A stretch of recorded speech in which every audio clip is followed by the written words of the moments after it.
السلام علیکم ورحمۃ اللہ وبرکاتہ. وعلیکم السلام ورحمۃ اللہ وبرکاتہ. کیا حال ہے سب کا؟ الحمد للہ. نحمده ونصلی علی رسولہ الکریم. اما بعد فاعوذ باللہ من الشیطان الرجیم. بسم اللہ الرحمن الرحیم. رب اشرح لی صدری ویسر لی امری واحلل عقدۃ من لسانی یفقہوا قولی. کل کا کیا ہوم ورک تھا؟ جی آپ بتائیے. کسی کو حق کی بات بتانی ہے تو کس نے کوئی بتائی؟ آپ نے کیا بتائی؟ کل جب میں یہاں سے گئی گھر تو میں ٹیکسی لے گئی تو ٹیکسی میں گانے لگے ہوئے تھے. مجھے یہی سمجھ نہیں آتی تب میں ان کو کیسے منع کروں کہ گانے جو ہے ان کو بند کر دیں. پھر وہی بات میرے مائنڈ میں آتی کہ مجھے کچھ مناسب الفاظ بھی چننے ہیں. تو میں نے ان سے کہا، میں نے کہا بھائی اگر آپ کو برا نہ لگے تو آپ پلیز اس کو بند کر دیں کیونکہ میں نے قرآن پڑھنا ہے. انہوں نے اس کو بند کر. تو آپ کو پریشانی نہیں ہوئی، مشکل نہیں پیش آئی؟ گڈ، اچھا کیا آپ نے. اس سے زیادہ کیا ہو سکتا ہے؟ اس کے علاوہ بھی کوئی طریقہ ہو سکتا ہے؟ بس انہوں نے کہا کہ مجھے قرآن پڑھنا ہے اس لیے آپ بند کر دیں. اور کیا ہو سکتا ہے؟ جی آپ. جی ہاں، اپنے ساتھ کوئی کیسٹ رکھ سکتے ہیں آپ، کوئی تلاوت کی، کوئی لیکچر، کوئی کچھ بھی. تو آپ یہ بھی کر سکتے ہیں کہ مجھے یہ سننا ہے. آپ کیا یہ لگا سکتے ہیں کیونکہ آپ اس وقت ان کے کسٹمر ہیں تو آپ کی بات ریفیوز نہیں کر سکتے. اور جب ایک دفعہ وہ سننے لگے تو ہو سکتا ہے وہ آئندہ کے لیے بھی گانے سننے کی بجائے، کیونکہ انہیں تو کچھ سننا ہی ہے، تو اگر ان کو ایک اچھا آلٹرنیٹ مل جائے گا تو وہ وہی سننا شروع کر دیں گے. جی اور وعلیکم السلام. میرے بہن کے ساتھ کل بات ہو رہی تھی تو وہ بتا رہی تھی کہ میرا کالج میں ارینجمنٹ لگا تو مجھے یہ صرف کہا کہ 45 منٹس ہیں اور ان کو تم نے گزارنا ہے.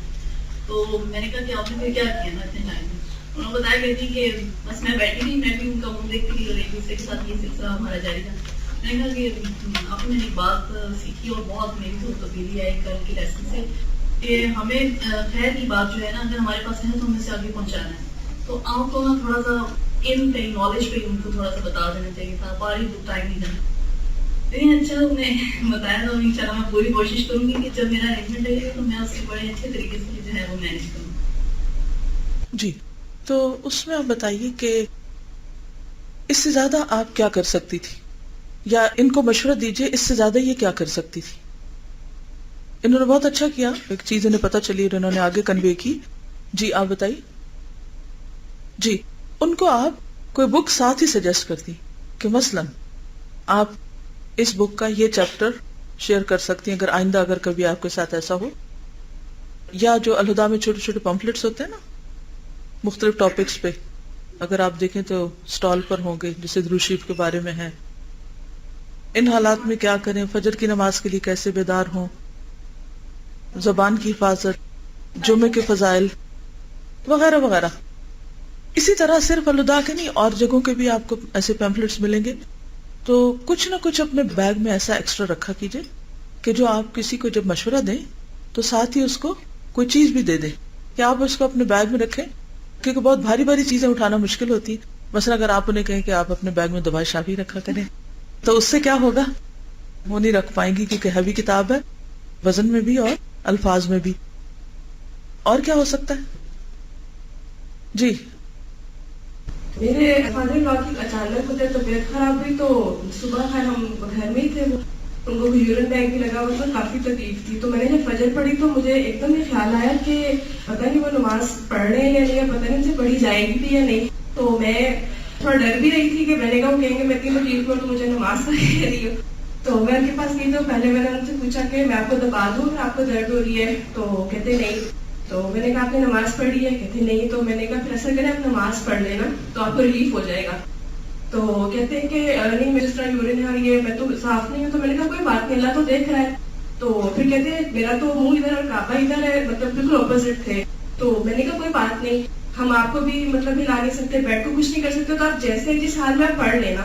الحمدللہ انہوں نے نماز پڑھی، اس کے بعد کروٹ لی، پھر میں تھوڑا سا ان کو دبایا تو مجھے بڑا وہ ہوا کہ ان کی کنڈیشن بھی ایسی تھی اور مجھے تھا کہ وہی والی بات ہے کہ ہمیں نہیں پتا کہ ہماری کون سی نماز آخری ہو. تو مجھے اس سے اتنے ہیلپ ہوئی کہ مجھے پھر یہ خیال آیا کہ ہم لوگوں کے اندر تھوڑی سی جھجک ہوتی ہے، اگر ہم اس کو تھوڑا سا اپنے آپ کو پریپیئر کر لیں کہیں جانے سے پہلے اور تھوڑا سا سمجھا لیں اپنے آپ کو کہ میں نے کیا کرنا ہے، تو الحمدللہ اللہ کی طرف سے آسانی ہوتی ہے. الحمدللہ. آپ نے بہت اچھا کیا. اس کو تھوڑا سا آپ یوں بھی کر سکتی تھی کہ مثلاً آپ نے نماز پڑھ لی, اس کی بجائے آپ کہتے ہیں آپ نماز پڑھیں گے. یعنی جملے کے تھوڑا سا فرق ہو جاتا ہے, 19-20 کا ہی فرق ہے, لیکن تھوڑا ذرا سافٹ ہے کہ آپ نماز پڑھیں گے. اگر وہ کہیں کہ میں تو ناپاک ہوں یا, تو آپ کہیں میں آپ کی مدد کر دیتی ہوں. کیونکہ مشکل اس وقت یہی ہوتی ہے کہ انسان کو وہی قبلے کا تعین, تیمم کرنا. اب ایک شخص جو اپنے بیڈ سے ہل بھی نہیں سکتا, اگر اس کو آپ صرف یہ کہہ دیں کہ آپ نماز پڑھیں تو وہ بیچارہ پڑھ ہی نہیں سکے گا. تو اگر ہم اس وقت مزید ایکشن لے کر نماز کے جو پڑھنے کے جو اس وقت ضروریات ہیں ان کو فراہم کر دیں, جیسے ہم تیمم کی مٹی لے جائیں یا قبلے کے رخ میں اگر مدد کر دیں, اگر پاسبل نہ ہو تو پھر تو اینما تولوا فثم وجہ اللہ. اور پھر یہ ہے کہ جیسے صبح شام کی دعائیں ہیں تو تھوڑی دیر جیسے دبا رہے ہیں تو ساتھ ہی دعائیں پڑھ کر دم بھی کر دیں. اور یہ جو چھوٹی سی دعا ہم نے دوا شافی میں پڑھی تھی, اسأل اللہ العظیم رب العرش العظیم ان یشفیک, بلکہ میں آپ سب کو یہ مشورہ دوں گی کہ اگر کوئی بھی ایسا شخص بیمار ہو یا ہسپتال میں کسی کے پاس جائیں تو ایک چھوٹے سے پوسٹر کی شکل میں ہم نے اس کو پرنٹ کیا, اس کو آپ وہاں پر لگا سکتے ہیں اور ہر آنے والے کو آپ کہہ سکتے ہیں کہ آپ یہ پڑھ کر ان کو دعا دے دیں. 7 دفعہ اس کو پڑھنا ہوتا ہے. اس میں کیا ہوتا ہے کہ اگر کسی کی موت نہ لکھی گئی ہو تو اللہ تعالیٰ بہت جلد اس مریض کو شفا دے دیتے ہیں. تو یہ ان کے لیے ایک طرح سے تسلی اور اطمینان کا باعث بنتا ہے.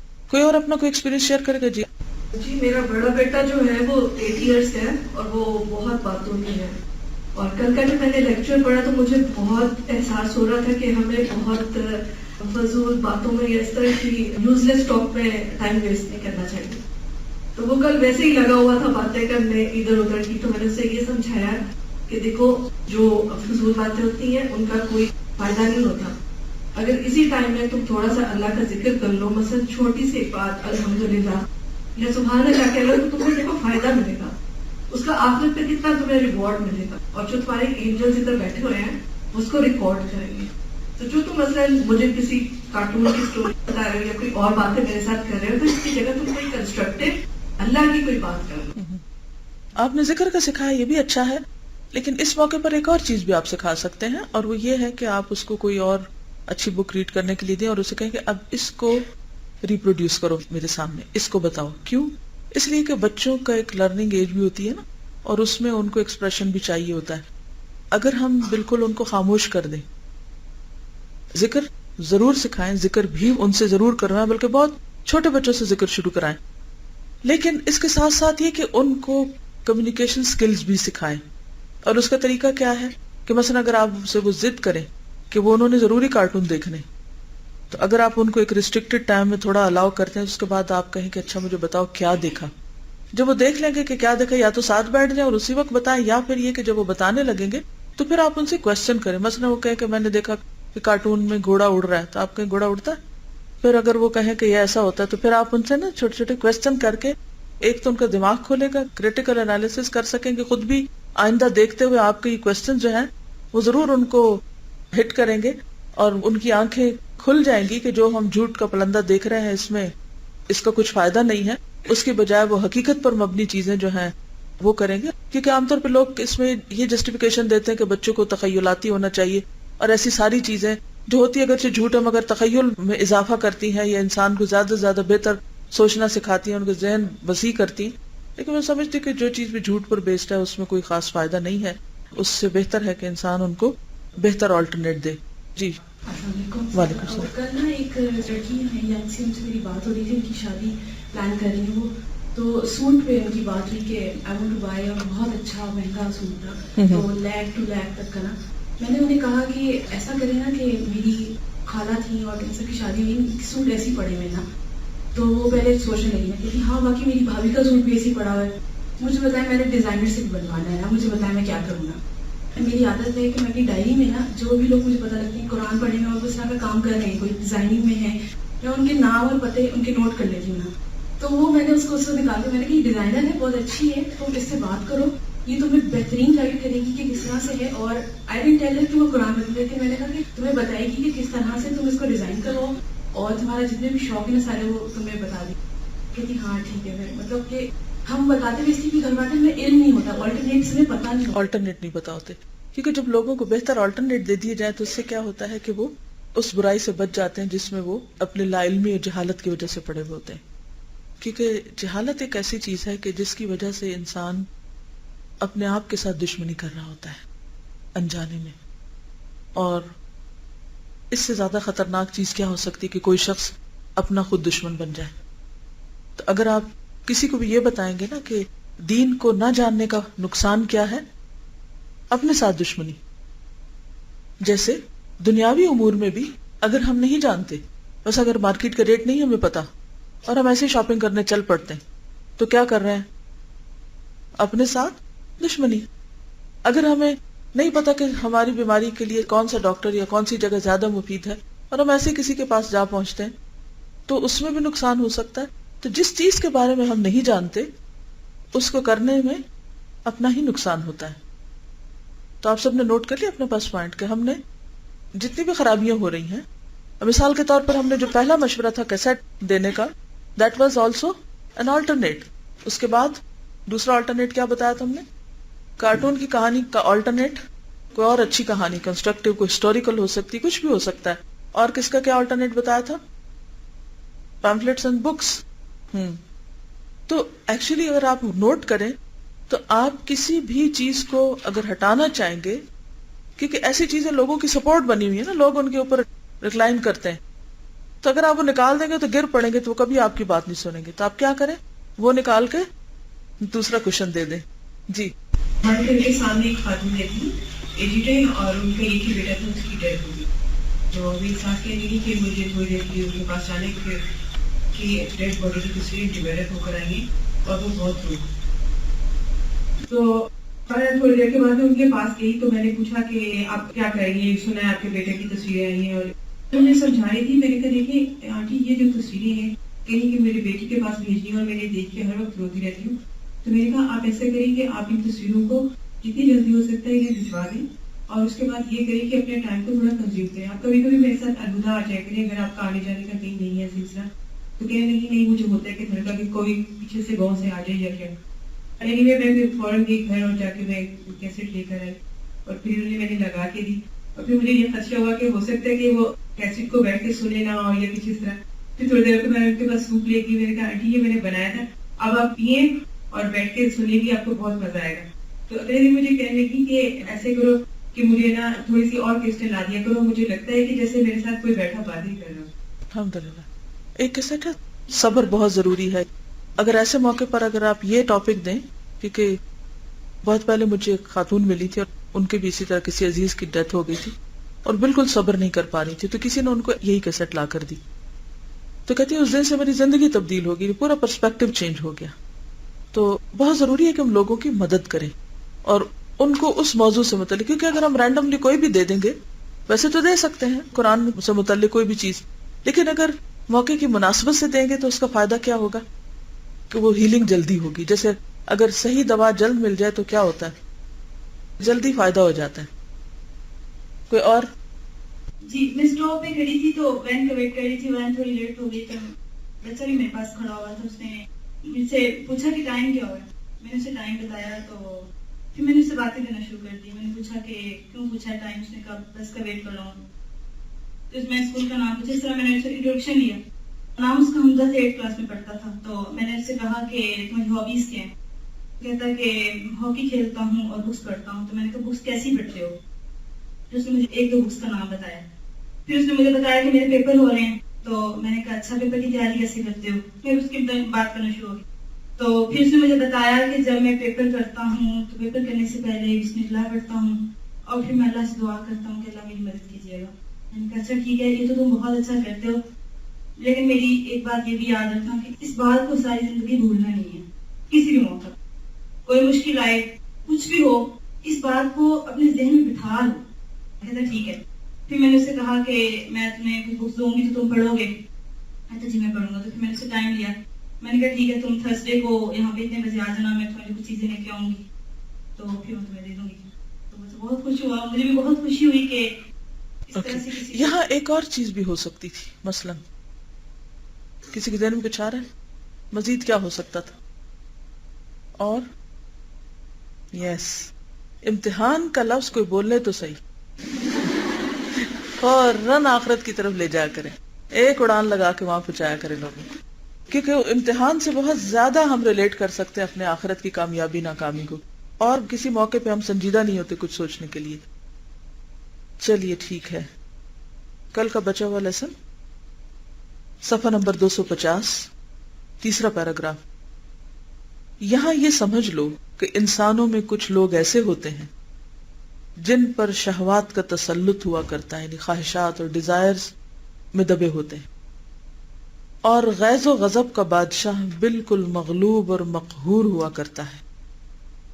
غیظ و غضب کا بادشاہ وہ کون ہے؟ ایسے لوگوں کو شہوات اور خواہشات ہی کے راستوں میں گھیر لو. یعنی جن لوگوں پہ خواہشات کا تسلط ہے ان کو کہاں سے گھیرو؟ خواہشات کے ذریعے. غیظ و غضب کی راہ سے تعرض ہی مت کرو، یعنی ادھر جانے کی نہیں ضرورت، وہ تو ان کا آلریڈی کیا ہے، کنٹرولڈ ہے. یعنی کچھ لوگ اپنا غصہ بھی کنٹرول کر لیتے ہیں، they are very nice polite people, لیکن کچھ اور خواہشات ان کے اوپر اس طرح چھائی ہوئی ہوتی ہیں کہ وہ ان کے معاملے میں ویک ہوتے ہیں. تو شیطان بیسیکلی ہر شخص کی ویکنس کے راستے اس تک آتا ہے. ٹھیک ہے. کچھ لوگ ایسے ہوتے ہیں جن پر غیظ و غضب کی فرما روائی ہوتی، ہر وقت یوں لگتا ہے جیسے ان کے اندر آگ بھری ہوئی ہے، فیوریس. سادہ سی بات بھی انہیں کرنی ہوتی ہے تو وہ غضبناک ہو کر ہی کرتے ہیں. کبھی واسطہ پڑا ایسے لوگوں سے؟ اس کا مطلب ہے کہ پائے جاتے ہیں ایسے لوگ.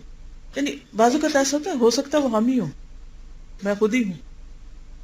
بعض اوقات تو ایک ہیبٹ بن جاتی ہے ہر وقت غصے میں بولنا، اور خصوصاً ہم خواتین ایسا کرتی ہیں اپنے بچوں کے ساتھ، شوہر کے ساتھ، چھوٹے بہن بھائیوں کے ساتھ، جی چھوٹے بہن بھائیوں کے ساتھ، جہاں بس چلے، سرونٹس کے ساتھ، جس کو بھی ہم دبانا چاہیں. یعنی ایک سیدھی سی بات، سادی سی بات، چھوٹی سی بات، معمولی سی بات، اس کے معاملے میں ہم سیدھے طریقے سے بات نہیں کرتے. عموماً کیا خیال ہوتا ہے، اس کے پیچھے کیا وجہ ہوتی ہے، کیا سمجھتے ہم کہ اگر ہم غضبناک ہو کر بات کریں گے تو شاید ہماری بات زیادہ سمجھ آئے گی، زیادہ سنی جائے گی، زیادہ مانی جائے گی، کام فوراً ہو جائے گا. لیکن ہوتا کیا ہے، اگر وقتی طور پر کوئی دب بھی جائے تو وہ ہمارے سامنے تو مسکین بنے گا اور پیچھے جا کر پھر اپنی مرضی کرے گا. لیکن اس سے بھی زیادہ ہمیں سمجھنے کی یہ ضرورت ہے کہ یہ ہے دراصل شیطان کا وار. غصہ تو ہے ہی شیطان کی طرف سے. تو کچھ لوگوں کی جو ویکنس ہے وہ غصہ ہے، لہذا شیطان کہتا ہے کہ ایسے لوگوں کو غیظ و غضب کے راستوں میں دھر لو، ان کو ادھر سے پکڑو، لیکن ان کی شہوات اور خواہشات کے مورچوں کو خالی نہ چھوڑو، کیونکہ اس قسم کے لوگ بسا اوقات اپنی جان پر قابو رکھنے سے بھی محروم ہو جاتے ہیں، خود کو بھی مار ڈالتے ہیں، لیکن شہوت کے وقت اپنے نفس پر پورا قابو رکھتے ہیں. یعنی کچھ لوگ غصے والے زیادہ ہوتے ہیں لیکن باقی شہوات، مثلا بھوک، شہوت، نظر کو بچانا، ان سب چیزوں میں وہ ٹھیک ہوتے ہیں، لیکن غصے پہ قابو نہیں. آپ نے دیکھا ہوگا کئی لوگ بڑے دیندار، مذہبی، پرہیزگار ہوتے ہیں، نماز، روزہ، حج، زکوٰۃ، تہجد، صدقہ، خیرات سب کچھ کرتے ہیں، باقی بھی اپنی خواہشات پر کنٹرول کرتے ہیں، لیکن غصے کے بڑے برے ہوتے ہیں. ہوتا نا ایسے. اور یہ اکثر میں نے دیکھا ہے کہ جو زیادہ تر دیندار کے نام سے پہچانے جاتے ہیں ان پہ شیطان اس راستے سے بہت آتا، کیونکہ ان کے دن میں وہ ڈال دیتا ہے کہ تم باقی سب سے اچھے ہو، لہذا تمہیں تو اجازت ہے کہ تم جس پہ جیسے چاہو روب جماؤ. ان کے بعد تم ان کی قوت غیظ و غضب اور قوت شہوت میں عقد زوجیت جوڑ دو، ان دونوں کو اکٹھا کر دو. پھر غیظ و غضب کی راہ سے شہوت کو بلا لو اور شہوت کی راہ سے غیظ و غضب کو. اس طرح تمہارا کام بڑی خوبی سے انجام پاتا رہے گا. خوب سمجھ لو کہ آدم کی اولاد کو زیر کرنے کے لیے یہ دو چیزیں زبردست ہتھیار ہیں، لہذا ہمیں ان دو مورچوں کی خوب ناکہ بندی کرنی، ان کے اوپر بہت ہوشیار ہو کے نظر رکھنی. کون سی؟ شہوات اور غیظ و غضب. ان کے والدین کو میں نے شہوت کے ذریعے جنت سے نکال باہر کیا. وہ خواہش تھی نا پھل کھانے کی، حالانکہ بہت کچھ تھا جنت میں اس کے علاوہ بھی. غیظ و غضب کے ذریعے ان میں عداوتوں کی آگ مشتعل کر دی، یعنی دشمنیاں پیدا کی اور ان کے رشتے توڑ دیے ہیں، خون ریزیوں کے میدان گرم کیے ہیں. اسی غیظ و غضب کے ذریعے آدم کے ایک بیٹے کے ہاتھوں اس کے بھائی کو قتل کرایا ہے. حابیل قابیل کا قصہ سب کو معلوم. خوب سمجھ لو کہ غیظ و غضب اولاد آدم کے قلوب میں ایک انگارہ ہے. غصہ کیا ہے؟ انگارہ جو دل میں سلگتا ہے. اور شہوت آگ کا شعلہ جو قلب کے انگارے سے مشتعل ہوتا ہے، یعنی وہاں سے اٹھتا ہے. اور یہ آگ وضو، نماز، ذکر الہی، تکبیر و تحلیل، تسبیح اور تلاوت قرآن سے ٹھنڈی ہو جاتی ہے. تم نہایت ہوشیاری سے کام لو. غیظ و غضب اور شہوت کے اوقات میں انہیں وضو اور نماز وغیرہ کے قریب نہ جانے دو. کیونکہ عام طور پر کیا کہتے لو، ابھی میرا موڈ نہیں ہے. کوئی اس وقت یہ بھی کہہ دینا نماز پڑھ لو تو اس کی بھی شامت آ جائے گی کہ اس سے ان کے غیظ و غضب اور شہوت کی آگ ٹھنڈی ہو جائے گی. ان کے پیغمبر صلی اللہ علیہ وسلم نے ایسے موقعوں پر انہیں وضو اور نماز کی تاکید کی ہے. ارشاد فرماتے ہیں ان الغضب جمرۃ فی قلب ابن آدم اما رأیتم من احمرار عینیہ وانتفاخ اوداجہ فمن احس بذلک فلیتوضأ. ترمذی فتن. غصہ انسان کے قلب میں ایک انگارہ ہے. کیا تم نہیں دیکھتے کہ اس غصے والے کی آنکھیں سرخ ہو جاتی اور کنپٹیاں پھول جاتی؟ جو شخص غصہ محسوس کرے اسے چاہیے کہ فوراً وضو کر لیا کرے. یاد رہے گا، ہمارا تو حال یہ کہ ہمارا دل چاہتا ہے ایک دفعہ بس وضو کریں، ساری نمازیں اسی سے ہی پڑھ لیں. سب زیادہ سستی بھی اسی میں ہوتی ہے، کیونکہ شیطان نہیں چاہتا کہ ہم بار بار وضو کریں، کیونکہ بار بار وضو کریں گے تو کیا ہوگا، غصہ ٹھنڈا ہوتا رہے گا تو پھر اس کا کام ہونے کا نہیں، لہٰذا وہ اس سے بھی سستی دلواتا ہے. اور پھر فرمایا انما تطفأ النار بالماء، یہ آگ پانی ہی سے ٹھنڈی کر لی جائے. اور خود اللہ تعالیٰ نے انہیں یہ ہدایت فرمائی ہے کہ تمہارے خلاف وہ صبر و ثبات سے کام لیں اور نماز سے استعانت حاصل کریں. لہٰذا تم انہیں وضو اور نماز سے بھٹکا دو، انہیں اللہ سے غافل اور بے خبر کر دو اور شہوت و غضب کی آگ مشتعل کر کے ان پر غلبہ پالو. تمہارا بہتر سے بہتر اور تیز سے تیز ہتھیار یہی ہے کہ تم انہیں غفلت اور خواہشات میں الجھا دو. تمہارے خلاف ان کا بہتر سے بہتر ہتھیار اور مضبوط قلعہ ذکر الہی اور خواہشات کی مخالفت ہے. تم کسی کو جب دیکھو کہ وہ خواہشات سے گریز کر رہا ہے، یعنی خواہشات کے پیچھے نہیں جا رہا، ان چیزوں جن کو اللہ نے حرام کیا ان کی طرف نہیں جا رہا، تو تم اس سے دور بھاگو، اس کے سائے میں بھی کھڑے نہ رہو. مقصود یہ ہے کہ معاصی اور گناہ وہ اسلحہ ہیں کہ جن کے ذریعے انسان خود اپنے دشمن کی امداد کرتا ہے اور اپنے دشمن کو اپنے خلاف یہ اسلحہ استعمال کرنے کا موقع دیتا ہے. انہی ہتھیاروں سے شیطان انسان کے مقابلے میں جنگ کرتا ہے. انہی ہتھیاروں سے شیطان انسان کے مقابلے میں جنگ کرتا ہے.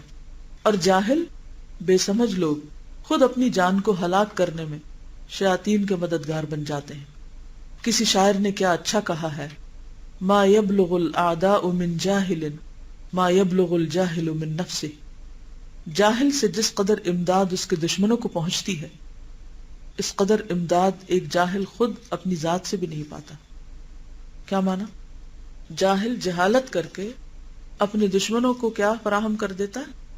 اپنے خلاف امداد یا ہتھیار. اتنی امداد ایک جاہل خود اپنی ذات سے بھی نہیں پاتا، یعنی خود اپنی ذات سے وہ اتنا فائدہ نہیں اٹھاتا جتنا وہ اپنی جہالت کی بنا پر اپنے دشمن کو اپنے خلاف سامان مہیا کر دیتا ہے. مثلا اب دیکھیے کہ اس وقت فیس بک جو ہے انٹرنیٹ پہ وہ کیا ہے؟ خواہشات کا منہ بولتا ثبوت. موسٹلی اس پر میسیجز کیا ہوتے ہیں؟ اس پر کوشچن کیا ہوتے ہیں؟ Your status, what are you doing, اور moods, habits, likes dislikes, اور favourite personalities, whereabouts, pictures, special events in your life.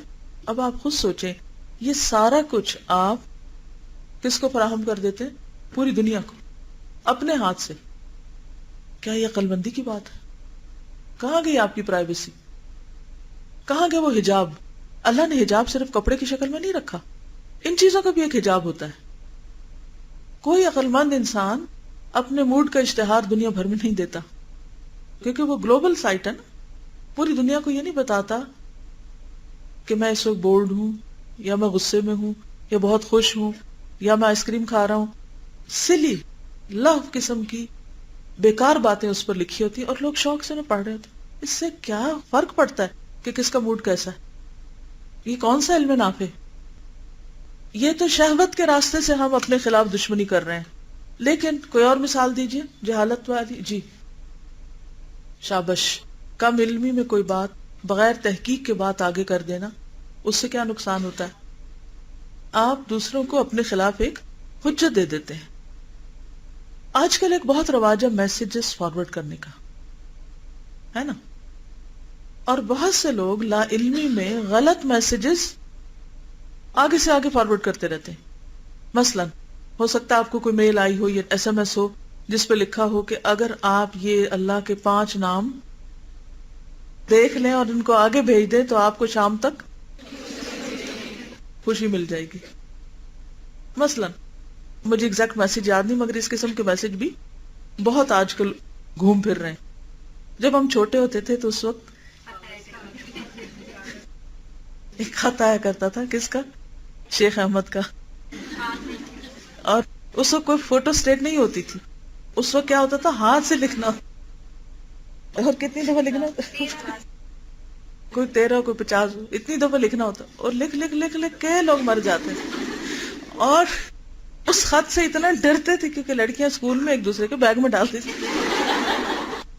اس خط سے اتنا ڈرتے تھے کہ جیسے انگارے سے کوئی ڈرتا ہے، کیونکہ اس میں اتنی بڑی دھمکی دی ہوتی تھی اگر کسی نے اس کو آگے نہ پہنچایا تو معلوم نہیں اس کا کیا کھانا خراب ہوگا. تو اینی ویز، تو بات یہ ہے کہ ایک ایسا میسج کہ یہ چیز اتنی دفعہ پڑھیں گے تو ایسا ہو جائے گا اور ایسا نہیں کریں گے تو ویسا ہو جائے گا، جی فائدے نقصان دونوں طرح کی باتیں لکھی تھی. اگر آپ یہ چیزیں صرف پڑھ کے اس سے فوراً متاثر ہو کے یا خوف زدہ ہو کے فوراً آگے بھیجتے ہیں تو معاملہ صرف لوگوں کی حد تک تو نہیں نا، معاملہ اللہ کے ساتھ بھی. تو آپ کیا کر رہے ہیں؟ دراصل اپنے خلاف خود حجت قائم کر رہے ہیں. ہاں؟ اچھا، اسی طرح جب آپ کوئی چگلی کھاتے ہیں، ادھر کی بات ادھر پہنچاتے ہیں، تو بعض اوقات آپ بات کی تحقیق نہیں کرتے، بس ادھر سے سنی فوراً آگے پہنچا دی. کسی نے کچھ کہا فوراً آگے کر دی بغیر اس کے. اب وہ بات بالکل جھوٹ ہوتی ہے بعض اوقات. جس تک پہنچتی ہے تو وہ کہتا ہے اچھا لاؤ گواہ. کس قدر فتنہ فساد پڑتا ہے اور بہت سے تعلقات کی خرابی اس کے ذریعے وجود میں آ جاتی. تو یہ تمام دراصل شیطان کے ہتھ کنڈے. شیطان کیا چاہتا ہے کہ انسانوں کے درمیان پھوٹ ڈلوا کے وہ اپنا کام کرتا رہے، ڈیوائڈ اینڈ رول. یہ صرف دنیا میں لوگ نہیں کر رہے، یہ پیچھے سے کوئی اور بھی ہے. اینی ویز آگے چلتے ہیں. کس قدر تعجب خیز بات ہے کہ بندہ خود اپنے آپ کو ذلیل و خوار کرتا ہے. یہ حیرت کی بات ہے نا. اور سمجھتا ہے کہ اپنی تکریم و توقیر اور عزت کر رہا ہوں. بعض اوقات لوگ اپنی بہت ڈینگے مار رہے ہوتے ہیں، اپنی بڑائیاں بیان کر رہے ہوتے ہیں، میں نے کچھ اس طرح کی باتیں بڑے مزے لے لے کے اپنی باتیں کر رہے ہوتے ہیں. وہ سمجھتے ہیں کہ اس سے ہمارا بڑا روب پڑے گا دوسروں پر، لیکن دراصل دوسرے لوگ سن سن کے ہنس رہے ہوتے ہیں یا افسوس کر رہے ہوتے ہیں دوسرے کی جہالت پر کہ کس قدر احمق ہے جو اس طرح. ہمیں تمہاری باتوں سے کیا انٹرسٹ. تو اس سے بھی بچیے بہت زیادہ اپنے بارے میں بات کرنے سے یا اپنی تعریفیں کرنے سے یا اپنے منہ میاں مٹھو بننے سے. اپنی ہرما نصیبی، ہرما کا کیا مطلب ہے؟ محروم ہونا. ہرما نصیبی یعنی بدقسمتی. اور ضیاء عزت و شرف کے سامان کرتا ہے اور سمجھتا ہے کہ اپنے نصیب کے لیے ہاتھ پاؤں مار رہا ہے. سمجھتا ہے کہ اس کے بڑے اس سے عزت بڑھ جائے گی. اپنی جان کی تحقیر و تذلیل اور اپنے آپ کو گندا اور ناپاک کرنے میں اپنی قوت صرف کرتا ہے اور سمجھتا ہے کہ میں اپنی اصلاح کر رہا ہوں. اذا قیل لهم لا تفسدوا في الارض قالوا انما نحن مصلحون الا انهم هم المفسدون ولكن لا يشعرون. کس قدر تکلیف دہ بات ہے. اور اپنی رفعت و سربلندی کی کوشش کر رہا ہوں. بعض اسلاف نے اپنے خطبے میں کیا اچھا فرمایا ہے، آگاہ رہو کہ بہت سے لوگ ایسے ہیں جو اپنے آپ کو ذلیل و خوار کرتے ہیں اور سمجھتے ہیں کہ وہ اپنی توقیر بڑھا رہے ہیں. سورۃ الکہف میں بھی آپ نے ایسا مضمون پڑھا ہے. قل هل ننبئکم بالاخسرین اعمالا الذین ضل سعیهم فی الحیاۃ الدنیا وهم یحسبون انہم یحسنون صنعا. اپنی جان کو ذلیل کرتے ہیں اور سمجھتے ہیں کہ ہم اپنی عزت کر رہے ہیں. اپنی جان کو حقیر کر رہے ہیں اور سمجھتے ہیں ہم اپنی عزت بڑھا رہے ہیں، جان کو ہلاک کر رہے ہیں اور سمجھتے ہیں کہ جان کی حفاظت کر رہے ہیں. عاملۃ ناصبہ. انسان کس قدر جاہل اور بے وقوف ہے کہ وہ اپنے خلاف اپنے دشمنوں کی ایسی امداد کرتا ہے جو دشمن خود بھی نہیں کر سکتا. آدمی اپنے کرتوتوں سے خود اپنے آپ کو اتنا نقصان پہنچا لیتا ہے جتنا اس کا دشمن بھی نہیں پہنچا سکتا. واللہ المستعان. اور مدد اللہ ہی سے چاہی جاتی ہے. اسی لیے آتا ہے نا کہ وما اصابکم من مصیبت فبما کسبت ایدیکم ویعفو عن کثیر. تو بات یہ ہے کہ بہت سے ہمارے مسائل ہمارے اپنے ہاتھوں کے پیدا کردہ ہوتے ہیں. اور اس کتاب کا موضوع بھی کیا ہے کہ انسان جو بھی گناہ کرتا ہے اس کے نقصان اور اثرات خود اس پر پڑتے ہیں. یعنی ان احسنتم احسنتم لانفسکم وان اسأتم فلہا. اوکے. سبحانک اللہم وبحمدک نشہد ان لا الہ الا انت نستغفرک ونتوب الیک. السلام علیکم ورحمۃ اللہ وبرکاتہ.